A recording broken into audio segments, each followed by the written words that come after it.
My name is Johnson. I was just an ordinary guy in his 30s, working a 9-to-5 job in the city. Now I'm working at a factory in a remote place in rural Nebraska where even buses rarely come. Why am I talking in the past tense? Well, up until last month, I was working hard in a prestigious office building in New York City and was on the fast track to success. Everyone believed I was going to make it big, and I had no doubt that I'd be in an executive position one day. However, I had a rival. His name was Mike, and he and I were always competing for the top sales spot. I thought we could have a friendly rivalry, thinking we could build a good relationship. But Mike didn't see it that way. To him, I was just an obstacle he wanted out of the way. So he set me up. He pinned a huge mistake on me. Even though it was later discovered to be a misunderstanding, the trust I had once earned was lost. Gradually, everyone began distancing themselves from me, and the boss only favored Mike. Before I knew it, I was transferred to this backwoods factory in Nebraska. On paper, I'm the factory manager, which is a respectable position, but it's still a demotion. Honestly, it was a shock. Factory managers who are transferred from the HAQ only get bad reputations. Plus, I have no experience in factory work, so I can't do my job properly. I was labeled as a problematic boss who was transferred because of issues in the main office. Hey, Preston. I returned to my company-provided house with a heavy heart. The pay isn't too bad. Being a factory manager and living in company housing means I can save more money. But the sense of fulfillment is gone. In every day, I just bow to the experienced factory workers and try to handle tasks I've never done before without any guidance. Honestly, it's tough, and I've thought about quitting. But if I quit, it would mean that I lost to Mike. I absolutely hate that thought, so I'm clinging to this job. But I must have been really tired. I realized I left my front door unlocked. I don't like it. There's nothing valuable in my place to steal, but still, I was careless. I went inside thinking that I should be more careful. But what I saw was beyond my wildest expectations, a real shocker. Lo and behold, there were a woman's shoes, just thrown off haphazardly. Not just that. There's a washing machine right next to the entrance, and some woman's clothes were carelessly thrown over it. It looked like she was gonna put them in the machine, but got distracted halfway. And beyond the washing machine, in the corridor, were stockings laid out almost like signposts. Seeing the women's clothes, I hurriedly checked my apartment number. Why? Did I get the wrong one? No, this is definitely Unit 35, the one I'm renting.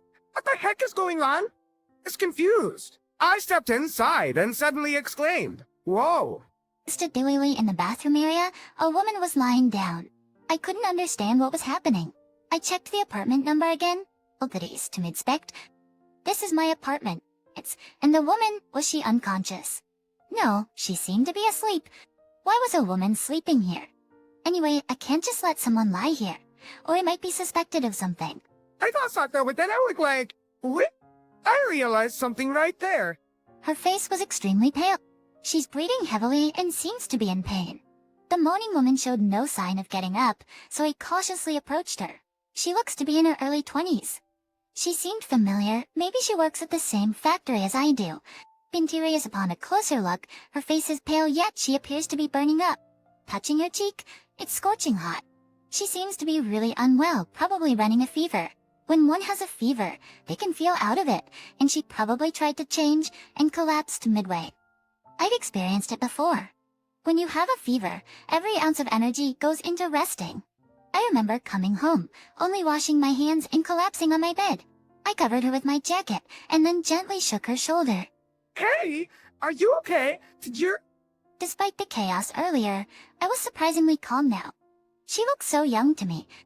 There are no teenagers working at our factory. So, I knew she's in her 20s, but she looked so young that she could easily be mistaken for a college student. Seeing her in that state, I was more concerned about her well-being than anything else. Especially given that she couldn't even recognize that she was in the wrong room. She must have been really ill. If she had been dressed, I would have called an ambulance without a second thought. Right. After calling out to her several times, she finally came to. She looked at me, dazed, and our eyes met. Huh, Odysseus? Why is the factory manager here? This is my room. It's a bit awkward for me like this. I grasped the situation. When I pointed it out, she slowly grasped the situation. Oh my god, can't blame her. I'm sorry, I've caused you trouble. You okay? You seem to have a fever. As I worried, asked the woman, now known as Mary, about what happened. She said her room was 205.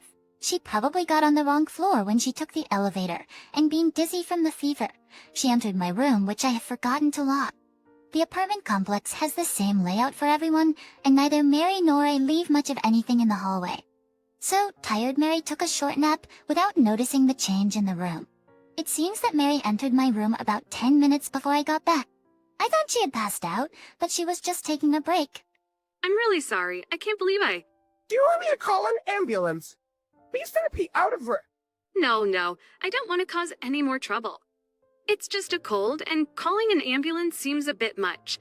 She tried to stand up, but she was wobbly and unsteady. It's level 1 in the apartment complex, right? I can't send you home alone at night in this condition. Rash conversation with you stoic officers. You don't have to if you don't want to, but maybe you should rest a bit. Given her unsteady state, even Mary herself felt the danger. She decided to break in my room. It is understandable to be nerve-wracking if you are in a stranger's room when you wake up. I don't have any ulterior motives, but to help her relax a bit, I placed my cell phone right in front of her. I didn't take any photos or anything like that. If you're worried, you can check the saved photos. It's okay. That sounds even more suspicious. Chuckling awkwardly, I handed her a thermometer to check her temperature. It read 102 degrees Fahrenheit. That's a high fever. She might need to rest as soon as possible. I decided to take her home as her dizziness subsided and she became a bit more lucid. It's just one floor below though. Thank you so much. I'll come by to thank you properly another day. She said politely before heading back to her room. Saying to me, she seemed young. Well, anyone in their 20s would seem young to someone in their late 30s like me. She appeared to be putting on a brave face, and I worried that she might be pushing herself too hard. That incident left a strong impression of her on me. A week later, on my day off, Mary came to visit my apartment. She brought a box of cookies as a gift. I wanted to apologize for the trouble. No worries, pretend. Cause better you was an emergency situation. I'd help you first in. Are you feel bad? Yes, thanks to you. She said so and left. It wasn't really appropriate to invite her to stay and chat as she was just recovering from being ill. But from that point on, my rather gloomy life began to change for the better. Every time when Mary saw me at the factory, she greeted me cheerfully with a big smile. Hi, Johnson. How are you today? Apparently, she'd always been a bit hesitant to talk to me because I always seemed so busy and stressed out. But now it seems she started trusting me more. And thanks to Mary's approach, the way the rest of the staff treated me also began to change. Especially the seasoned workers. Their attitude towards me did a complete 180. This factory, somewhat reminiscent of a small factory in a rural area, had only a few workers. Because of that, the workers were very close, almost like family. Actually before, there seemed to be an invisible barrier between me and the rest, but soon they started offering me coffee, and the baseless rumors about me stopped. We even began to chat casually, which surprised me. Because, to be honest, my work performance wasn't that great. I decided to ask a veteran worker, Joe, about it. But you helped Mary, right? They told us, and it's like you're not like the rumors made you out to be. According to Joe, Mary, being the youngest worker at the factory, was beloved by all. That's why her words had such an impact on him. Fine before. That's what you were assigned here. Somebody from headquarters spread all these bad rumors about you. I thought there must be some truth to them, and became wary of you. I was shocked. Turns out, the one who framed me, Mike, had spread rumors even here. As Joe didn't know Mike by name, from the description, it was definitely him. I sighed and explained my side of the story to Joe. Layton, that's horrible. But turning around, I saw Mary, her clothes stained with oil. She seemed to have overheard our conversation. You should get back at that guy, Johnson. You are surprisingly fierce, but it's impossible. I'm just a factory manager now. No one would listen to me. Jensen is so slow at learning the ropes, isn't he? Sixocrate Mentide, backed by Joe, I found myself at a loss for words. It's been known among the workers that I hadn't been properly trained lately. I've been gradually getting the hang of my duties, but it's true, I've still been holding the team back. It's been known among the workers that I've been properly trained lately. I've been gradually getting the hang of my duties, but it's true that I've been holding the team back. So, if I talked to someone higher up, they'd listen. leave me! How'd you stay? Rap! Half jokingly, I said that. It's unthinkable that someone above me would intervene on my behalf. That's what I believed anyway. But to my surprise, my joke became reality. A few weeks after our conversation, the CEO of the company unexpectedly showed up at the factory. It's incredibly rare for the CEO to come to such a remote place like this. Usually, it's only up to the level of a department head. So I was seriously flustered. Did I screw up big time to have the CEO come down here? I felt absolutely crushed, but as soon as the CEO arrived, he said, "I'm sorry, Johnson. You've been treated unfairly." He bowed his head to me. What? Yeah, did I? Also, I was shocked to listen to what the CEO had to say. Apparently, he'd received a report from someone about Mike's wrongdoing. Upon investigation, it was revealed that Mike had been maliciously sabotaging my performance evaluations and stealing credit from other employees. I had always thought of Mike as competent, but it turns out he was just stealing others' achievements. Mike is currently suspended, and why not the worker responding? We're considering disciplinary actions, but first we want to sort out your situation. Ideally, I'd like to transfer you back to the head office immediately. No onions! It's Rushy for some better. I interrupted the CEO because I thought he wanted to transfer me back. Sir, I want to stay here. What? I'm the veteran. I just started to get the hang of things here and earn some recognition. Sure, I'm not perfect yet, but even Joe has told me that I finally made the grade. Back at the head office, I was solely focused on climbing the corporate ladder. I used to think that the only proof of being acknowledged was to move up. But there's more to it. The importance of building relationships, being genuinely acknowledged by your colleagues. These are things I probably wouldn't feel at the head office. Without realizing, I had grown fond of everyone at this rural factory and the environment here. So I wasn't ready to leave just yet. Besides, the head office didn't seem all that appealing anymore. Especially since they failed to spot Mike's deceit. Rather than hustling in the high turnover environment of the head office, I wanted to settle here. That's my honest feeling now. I'll give it my all right here. Once I firmly conveyed my wish to the CEO, the transfer was off the table. The CEO left after saying, "Keep up the good work."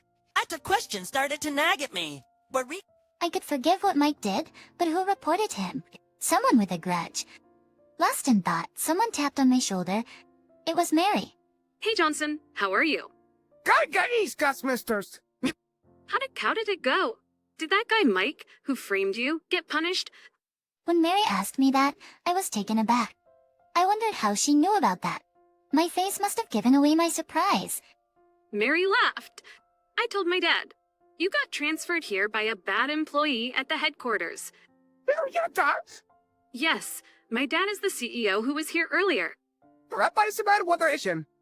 I couldn't help but shout in surprise. Seeing my reaction, Mary laughed out loud. Haha, only you didn't know. The CEO's daughter, which means you are an heiress, my. First, why should I be working at the headquarters? Why are you here at this factory? I was utterly baffled. Mary then explained the situation. She's not good at administrative tasks, especially dislikes computers. Unusual for a woman, she loves tinkering with machines and was planning to work at another company's factory. But her father, the CEO, strongly opposed it, saying factories can be dangerous with frequent injuries. If you want to work with machines, then work at our factory. That's how she ended up working at this factory, which was run by a friend of the CEO. By the way, that friend is the guy who always teases me, Joe. No wonder she calls him so closely. My dad probably thought I'd leave this remote place quickly, but I've always wanted to live in the countryside, so I settled right in. She continued with a chuckle. You were kind to me when I had a fever and made adjustments, so I wouldn't overexert myself. Not just for me, but you also considered the well-being of other workers. Thanks to you, everyone says it's easier to work here now. This made me feel mixed emotions. Injuries and accidents are likely to occur in factories.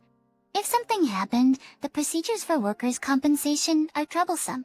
This is also one of the reasons why I am concerned about it. It might be a bit self-serving, but if it makes it easier for the workers, well, it's okay. That's why I talked to my dad about you. It was my way of thanking him for helping me when I had the fever. Crispy could only shrug with her words. It's quite the hefty way of expressing gratitude, but if that's how she feels, I'm happy. Although I'm a little worried that the CEO might hear about future issues. I declared in front of the CEO that I want to work here. Half-hearted results won't cut it. For the sake of those who believed in me, I will work even harder. And with that determination, 5 years have passed. Now, I'm a middle-aged factory manager in my 40s. The once run-down factory underwent several renovations in these 5 years, and now it's a cleaner environment with more workers. Instacuswesty costs went up, but the productivity doubled. Thankfully, the factory turnaround was a success. It wasn't just my effort. Thanks to Joe, and of course Mary's encouragement. Because this factory has a lot of Mary fans. When she says, let's do our best, everyone works incredibly hard. Well, me included. Even after 5 years, she's still a bit clumsy, often tripping or getting her face dirty with grease. Yet, her positivity has been a big help. And I respect her as an individual. Simply put, I've grown fond of her. I mean, who could blame me? Her smile is charming, and well, I've seen her underwear in those moments. What color is it today? Any guy would wonder. She's constantly on my mind. Man, I'm pathetic. I've never even been able to ask her out on a date. But is this a date? It is a date, right? Mentally. It was pretty obvious what I was getting at. And it wasn't just her who figured it out. The whole factory knew. Am I really that transparent? Oh, if you keep looking at her thigh, it's obvious. I was so embarrassed. I thought, there's nothing more embarrassing than this, and confessed to her without even waiting for our date. I like you. Will you be my girlfriend? When I said that, she smiled and replied, yes, I've always remembered how you didn't take advantage of me when I was vulnerable in your apartment. Instead, you were genuinely concerned. Wait, take advantage? Well, wouldn't most find that situation risky? I agree with her, but hearing it out loud was unsettling. Probably just the youthful impulsiveness talking, but that youth can be blinding. I always felt I need to be there to protect her. With that thought, we dated and eventually got married. We had a tight-knit workplace, so everyone congratulated us. Now, Mary is 28 years old and expecting. At first, I regretted being relocated to Nebraska, but now I see it's not so bad. Probably owe it all to Mary's positive outlook. Freed from the hustle and bustle of New York, now we get to spend quality time together. We're expecting our child next month, so our family is growing. I look forward to that as I head to work today. Hope you enjoyed this little story. Subscribing to our channel really motivates us to create more content. See you in the next video.